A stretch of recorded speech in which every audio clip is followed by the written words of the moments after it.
Сәлем достар, бүгін қарақаттың криндаль сортынан тосап дайындайтын боламыз. Криндаль қарақаттың жабайы түрінің бірі. Ол дәруменге бай болғандықтан жоғары бағаланады және адам ағзасына пайдасы зор.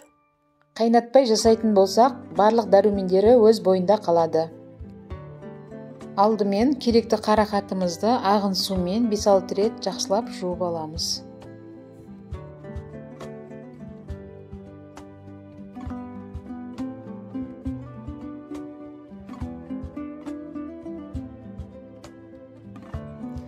Осындай дұршылаққа салып, суын сырқып алуымыз керек.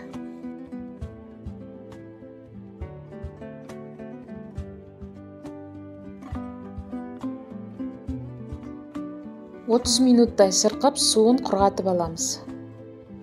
Одан кейін керекті қарақатымызды өлшеп аламыз. Менде 1,5 килограммдай шықты.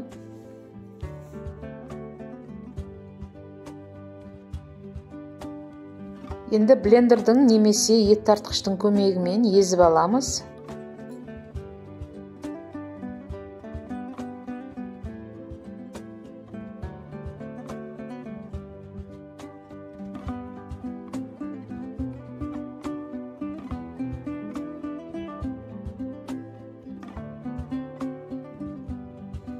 Барлық қарақатымызды осылай езіп алып, үстіне қант саламыз.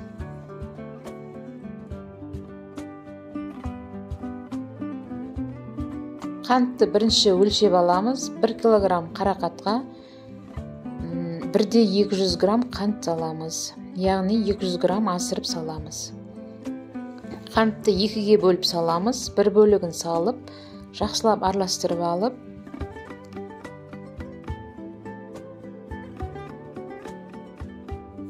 екінші бөлігінде салып араластырамыз.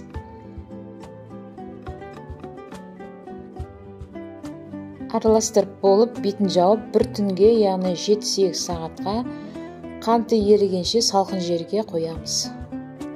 Қарақатты қайнатпайтын болғандықтан қантын көбірек салғанымыз дұрыс болады. Және салқын жерде сақтауымыз керек. Егер қайнататын болсаңыз, 1-1 қылып салуыңызға болады. Мен 1,5 килограмм қарақатқа 1 келі 800 грамм қант салдым. Міне менде бір түн тұрып шықты. Тосабымыздың қанты еріп, қоюланып, өз қалпына келді. Демек, тосабымыз дайын болды. Енді банкаларды стерильдеп алып, құя беруімізге болады.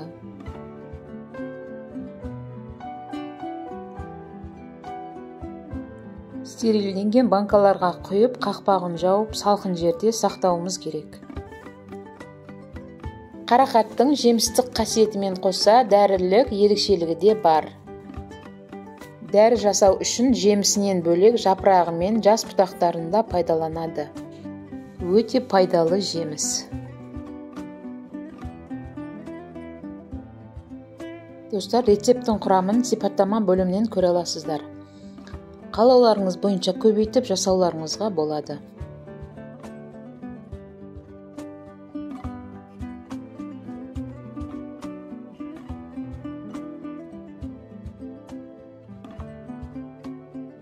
Міне қарақаттың криндаль сортынан осындай дәмді әрі пайдалы тосабымыз дайын болды. Достар, менің арнамда басқа да пайдалы әрі оңай жасалатын рецепттер бар. Кіріп көрулеріңізге болады. Видео рецепт ұнаса, лайк басып, арнаға тіркелуді ұмытпаңыздар. Егер ұнамаған жері болса, пікірге жаза отырыңыз. Сіздермен болған Айнұр, баршаңызға сәттілік.